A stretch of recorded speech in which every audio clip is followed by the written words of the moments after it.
Naitwa Samuel Male, ni mwenyekiti wa chama cha mpira wa miguu Manispaa ya Tabora TUFA.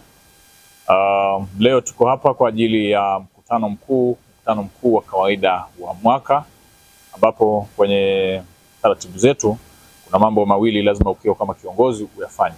Moja ni hili ambalo siku ya leo limetukutanisha kwa maana ya mkutano mkuu, na pili ni kuandaa ligi daraja la 4 ambayo yuko kwenye kanuni. Kwa hiyo tumekutana hapa kwa ajili ya kupitisha mambo mbalimbali, kuonyesha vitu ambavyo vitaonyesha dira kwa ajili ya msimu mpya wa chama chetu. Kumbuka mkutano mkuu ndio chombo cha juu kabisa kwenye maamuzi ya jambo lolote, hususan kwenye chama cha mpira wa miguu kwa level yetu, kwa mfano ya wilaya. Tumezungumza mambo kadha wa kadha.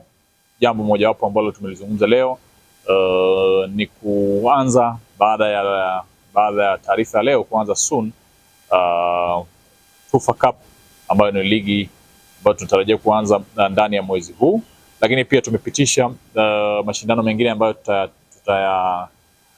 tutayacheza mwaka huu, ikiwemo ligi daraja la 4, mashindano ya vijana, CRDB, pamoja na mashindano mengine. Kwa hiyo haya yote tumeyajadili ikiwa ni dira kuelekea mwaka mpya wa mashindano kwa upande wa chama cha soka Manispaa ya Tabora. Lakini pia kingine tumeangazia uhai wa chama chetu, tumeangazia pia uhai wa wanachama. Unapozungumzia chama unazungumzia wanachama. Tuna wanachama wa aina 3. Tuna wanachama ambao ni vilabu wenyewe, tuna wanachama ambao ni frat wilaya kwa maana ya chama cha waamuzi, lakini pia tuna wanachama wengine ambao ni chama cha wanawake kwa upande wa wilaya.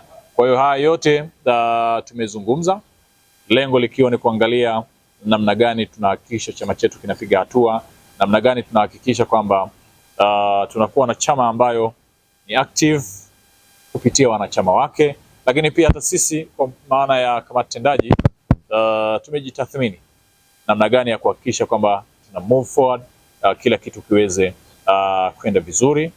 Lakini pia kwa ujumla kila kitu kimekwenda vizuri kwenye mkutano wetu mpaka tunamaliza hadi mwisho, na wanachama wetu wameonyesha moyo wa dhati, wameonyesha nia kwamba wataendelea kushirikiana na chama kuhakikisha kwamba tunatimiza malengo yetu.